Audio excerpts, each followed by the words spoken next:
we wouldn't be in this mess we're in now. You know what? I agree with you, Doug. I'd like to shake your hand, sir. Here we go.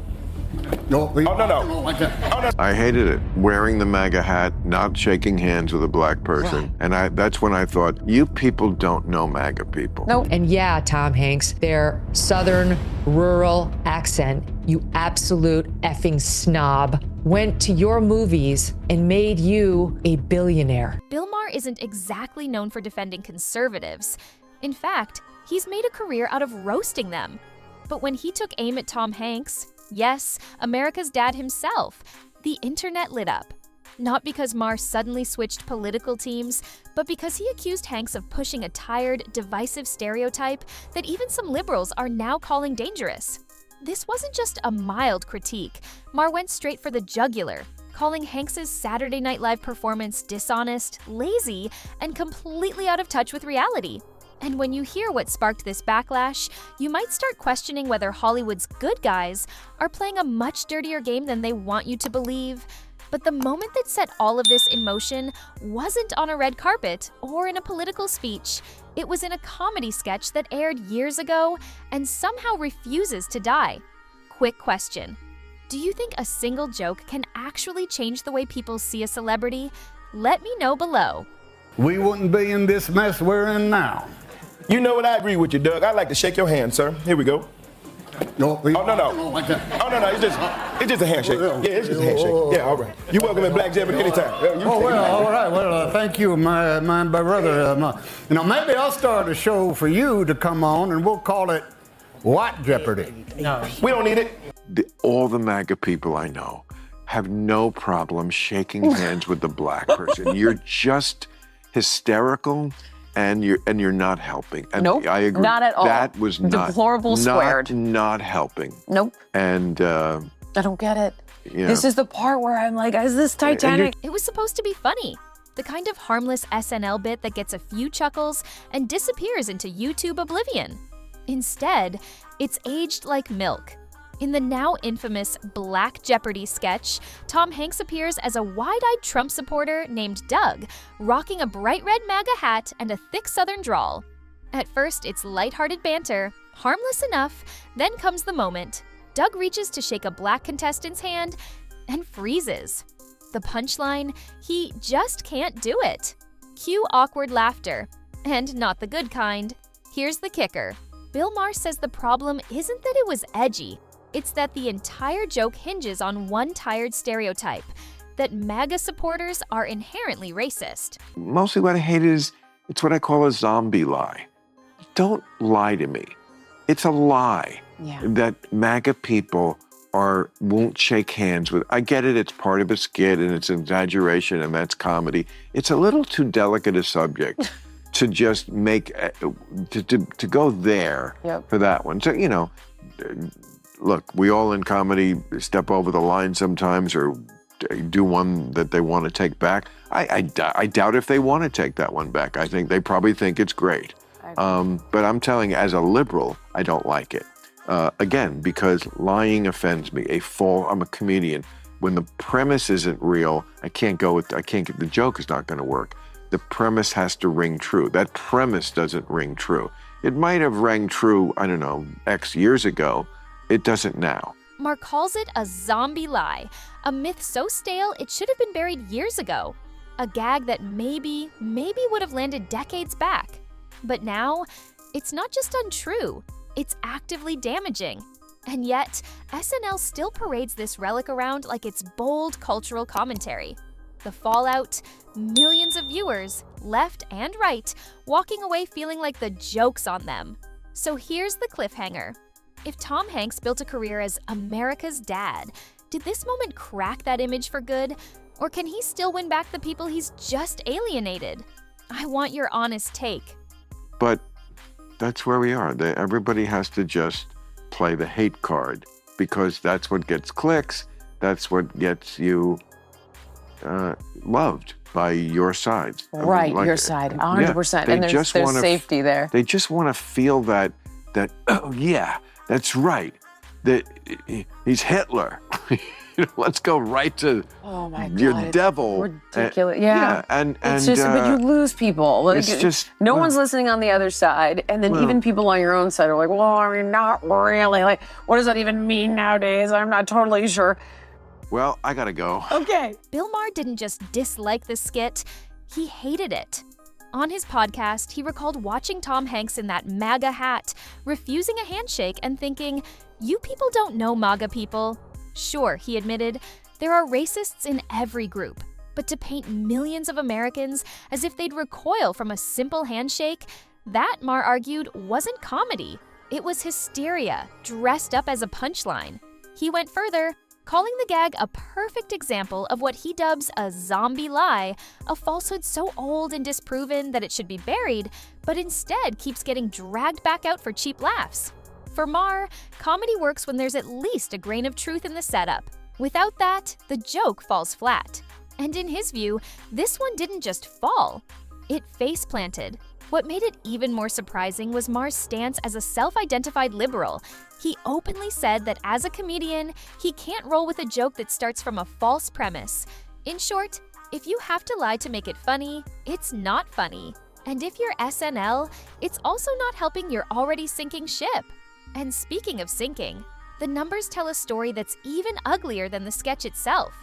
If SNL thought this kind of humor was winning over audiences, the numbers say otherwise.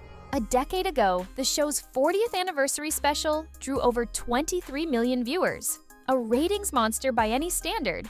Fast forward to their 50th, and they barely scraped 15 million. And that's after the streaming boom, when more people than ever should have easy access.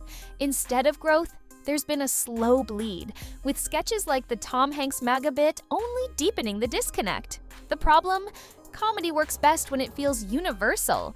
But when SNL recycles old stereotypes and passes them off as cultural insight, it alienates huge swaths of the country. It's not just conservatives turning away, plenty of independents and even liberals are tuning out, tired of every punchline carrying a political jab. In Maher's view, they're not just missing the mark, they're losing the plot entirely. And the damage isn't limited to one sketch or one star. As we'll see, Tom Hanks isn't the only Hollywood name getting called out for looking down on the very people who built their careers. If Bill Maher's critique was a scalpel, Megyn Kelly's was a sledgehammer. Tom Hanks, who started off on this stupid show called Bosom Buddies, and he was hilarious, and he was a nobody, and it was a stupid show that made us fall in love with him because he was so funny and bumbling. And then parlayed that into a film career with great films like Sleepless in Seattle, where he was a romantic lead, and Big, where he was a kid in an adult's body, and Philadelphia, where he was a big-time lawyer suffering from HIV/AIDS. Like all these amazing, Forrest Gump, which was seen around the world, and everyone said the same thing. I love Tom Hanks. I love Tom Hanks. And in thanks to a nation, of audiences that included those guys who look like that, with the t-shirt, without the sleeves, that are maybe a little rough around the edges, who aren't as coiffed as he is with the perfect 3/4 zip, sweater, with their MAGA hat on. And yeah, Tom Hanks, their Southern rural accent, you absolute effing snob, went to your movies and made you a billionaire. She didn't just question the joke, she went after Tom Hanks himself. Reminding viewers of his humble sitcom beginnings on Bosom Buddies, she painted the picture of a young, bumbling actor who charmed America and rode that wave into blockbuster after blockbuster. Big, Sleepless in Seattle, Philadelphia, Forrest Gump. And who was in those movie theaters? Not just polished city elites, but blue-collar folks in baseball caps, small-town families, and yes, people wearing MAGA hats today. Then came her knockout line, calling Hanks an absolute effing snob for mocking the very audience that made him a billionaire. Kelly's point was blunt. Hanks's career was built on the dollars of people from all walks of life, including the ones he caricatured on SNL. To turn around and treat them like the punchline, that, in her view, wasn't just hypocritical, it was insulting. But Hanks isn't alone in this pattern. In fact, Hollywood seems to be running a masterclass in alienating its own paying customers and paying the price for it. Tom Hanks may have taken heat for the SNL skit, but he's hardly the only star learning this lesson the hard way. Robert De Niro, once a box office magnate, has seen recent films flop after spending more press time bashing Trump than promoting his work. George Clooney faced a similar fate last summer, turning his promotional tour into a political soapbox, only to watch the movie tank at the box office. It's a pattern that's becoming impossible to ignore. Actors trade their universal appeal for applause from a small, loud corner of social media. But that clout doesn't buy tickets, and it doesn't keep audiences coming back. In industries built on mass appeal, alienating half the country, or even a third, is career sabotage. And yet, some celebrities seem unable to resist the short-term thrill of owning the other side. This isn't just about politics bleeding into entertainment, it's about the entertainment itself suffering as a result. And the deeper you look, the more it feels like a cultural self-destruct button Hollywood keeps pressing. Once upon a time, movies and TV shows were the great unifiers, places where politics stayed in the background and stories took center stage. Now it feels like every joke, every plotline, every award show speech has to plant a flag in the culture war. And when celebrities take sides so aggressively, the result isn't more understanding, it's deeper division. The Tom Hanks SNL skit is just a microcosm of a bigger problem. The assumption that mocking or belittling certain groups will win points with your side without consequence. But the truth is, those consequences are everywhere, from declining ratings to box office disasters, to a public that's tuning out not because they disagree with the message, but because they're tired of being preached at. Bill Maher's criticism hit a nerve because it came from someone who isn't supposed to say these things. When even liberal comedians are warning that political stereotyping is hurting the art form, you know the problem has gone mainstream. And that leads to the real question. What does this mean for someone like Tom Hanks, whose entire career has been built on being universally beloved? Tom Hanks has spent decades as the face of wholesome, everyman America. The guy you trust, the guy you root for, the guy you'd invite to a backyard barbecue. But in today's climate, one sketch, one misstep can flip that image overnight. Bill Maher's unexpected takedown didn't just call out a bad joke. It cracked open the question of whether Hanks has drifted into the very elitism he once seemed immune to. The irony? The very people being mocked in that SNL skit are the same people who filled theaters for Forrest Gump and cheered his Oscar wins. They weren't thinking about politics. They were there for the story, for the connection. Now, they're being told, even in jest, that they're the punchline. And in an industry that lives or dies by audience loyalty, that's a dangerous game to play.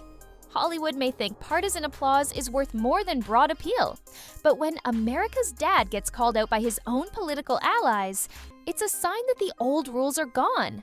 And even the nicest guy in the room isn't safe from the backlash.